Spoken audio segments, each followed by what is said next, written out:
Officer, is there a problem? You need to stand up out of that chair, now. Stand up? Sir, what? I can't. I'm paralyzed. Yeah, I've heard that before. People fake disabilities all the time. But I'm not faking it. I'm a veteran. Look, you're getting out of this chair one way or another. Sir, don't make it harder. Sir, don't touch me! I can't stand. The year was 2019, and the air in Helmand province felt like breathing through a hot blanket.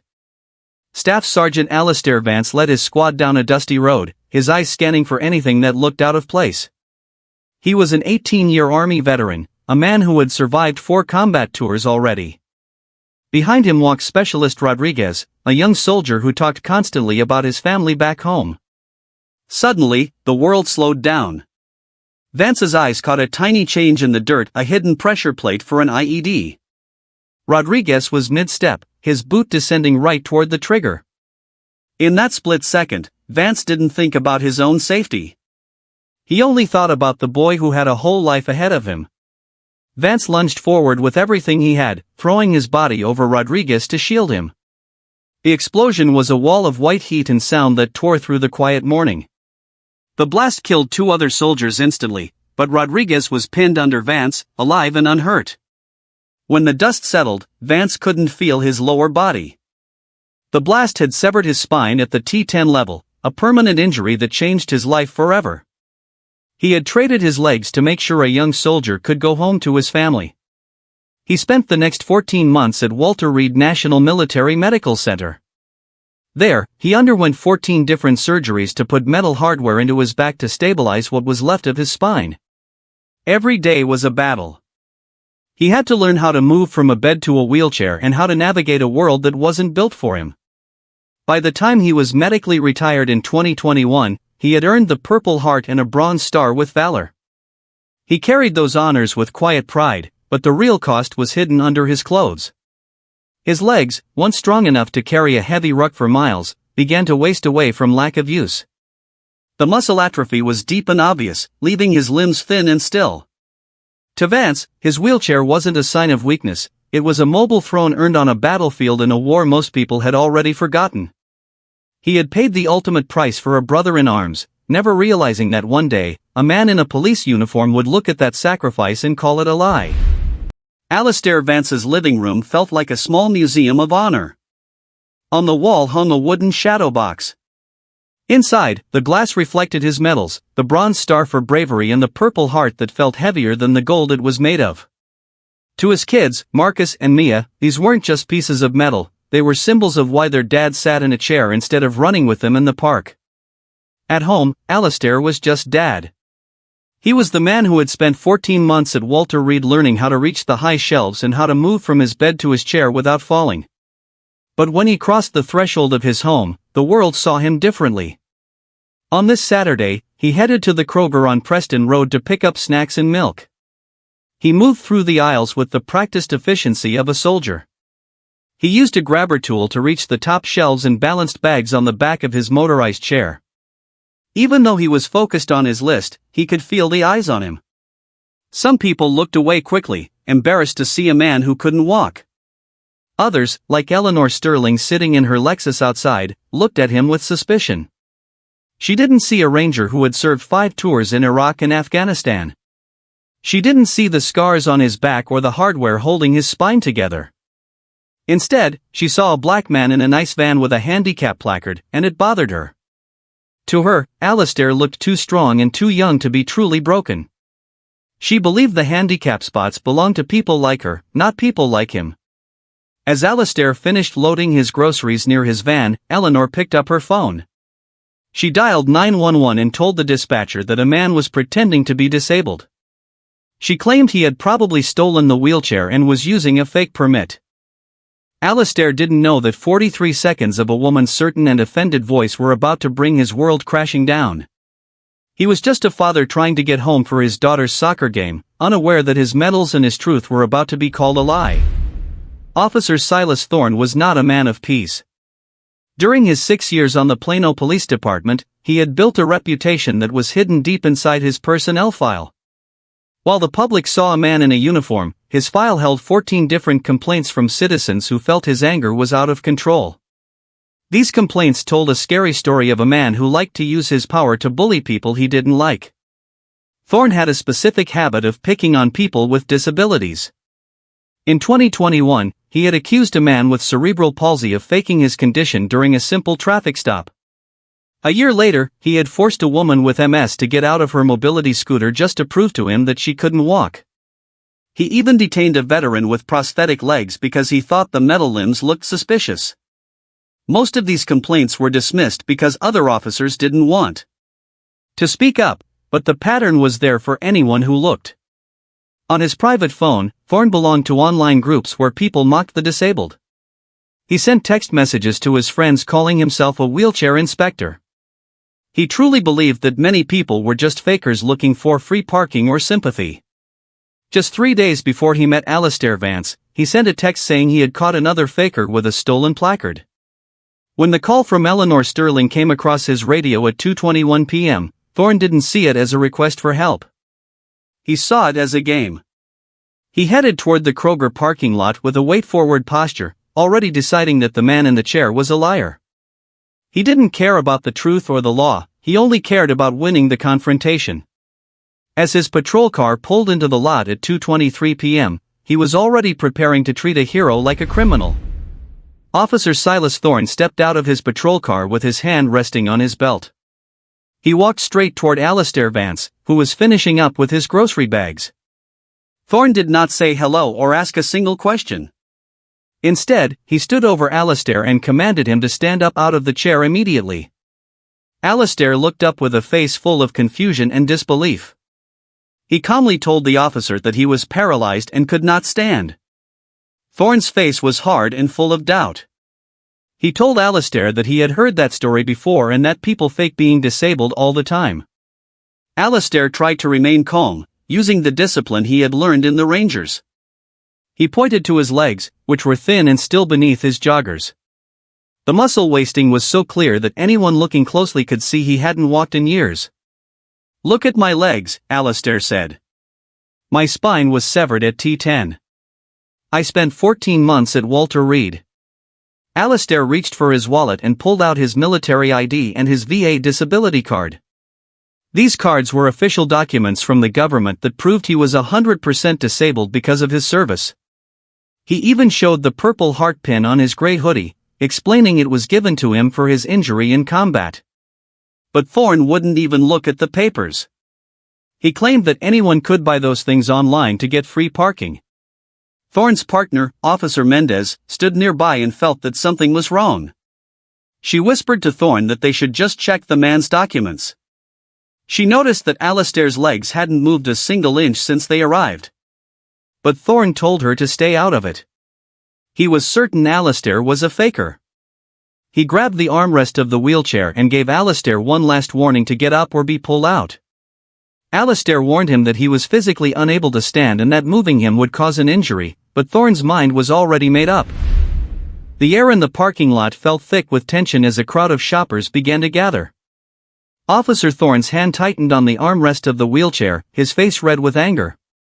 He was done listening to Alistair's explanations about his service or his severed spine.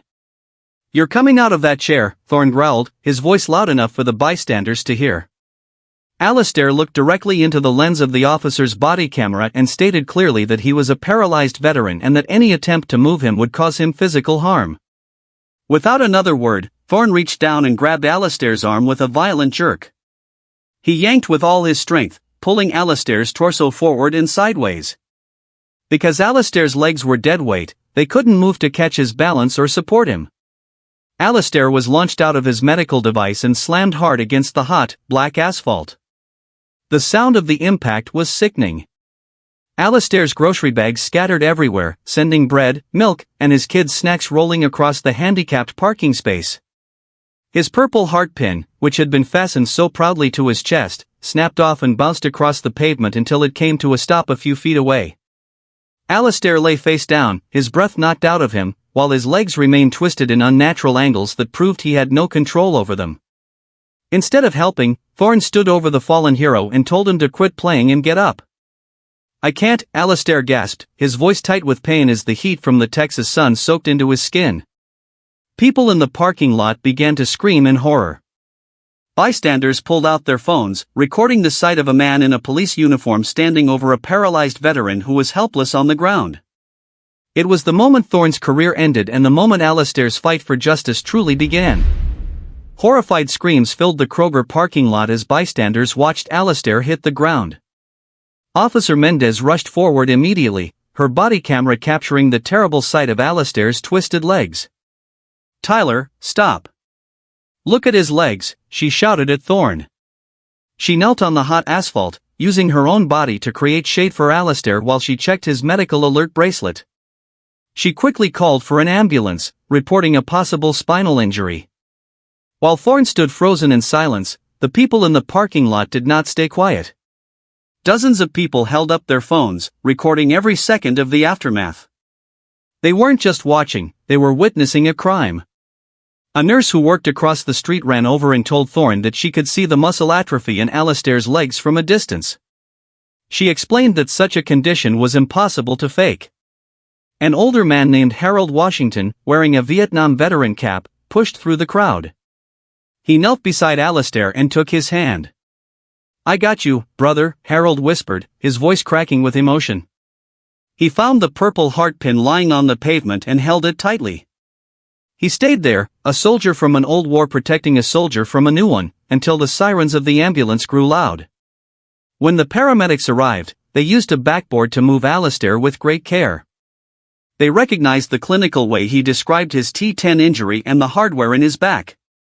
As they loaded him into the ambulance, Harold pressed the purple heart back into Alistair's hand. "Don't lose this, brother.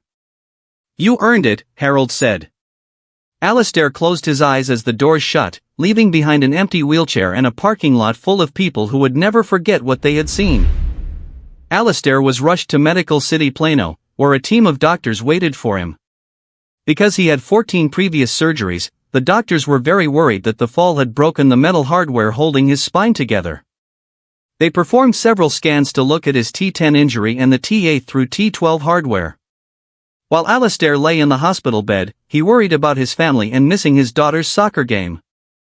Luckily, the scan showed that while the fall was very painful and traumatic, his spinal hardware was still in one piece.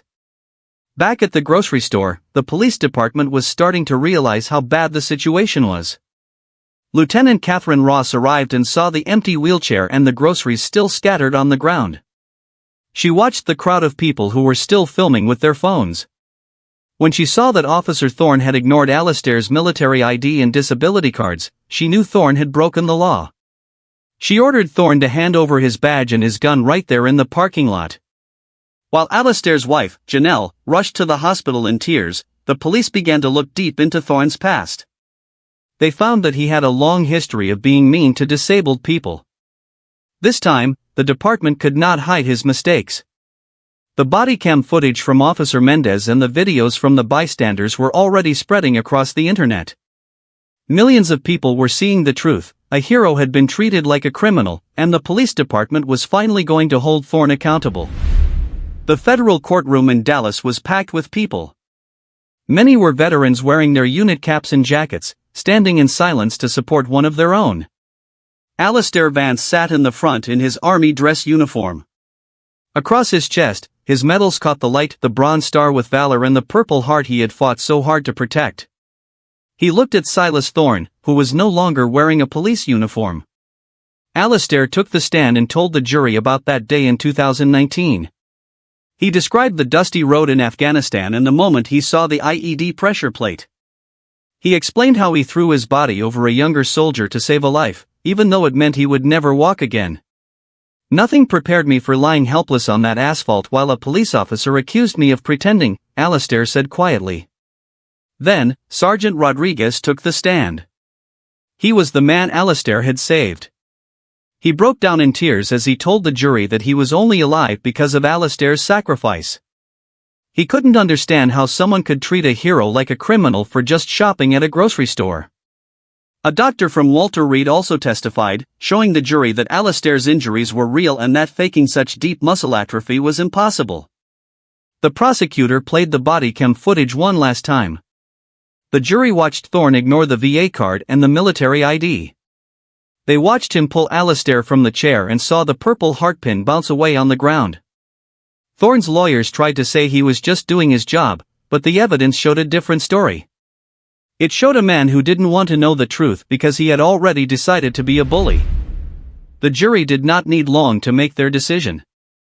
After only 4 hours of deliberation, they returned to the courtroom with a verdict, guilty on all counts. Officer Silas Thorne sat in stunned silence as the judge spoke about the sacred duty of the police and how Thorne had betrayed it. For the civil rights violations and the violent assault on a disabled veteran, the judge sentenced Thorne to 25 years in federal prison. Even Eleanor Sterling did not escape justice. She was found guilty of filing a false police report.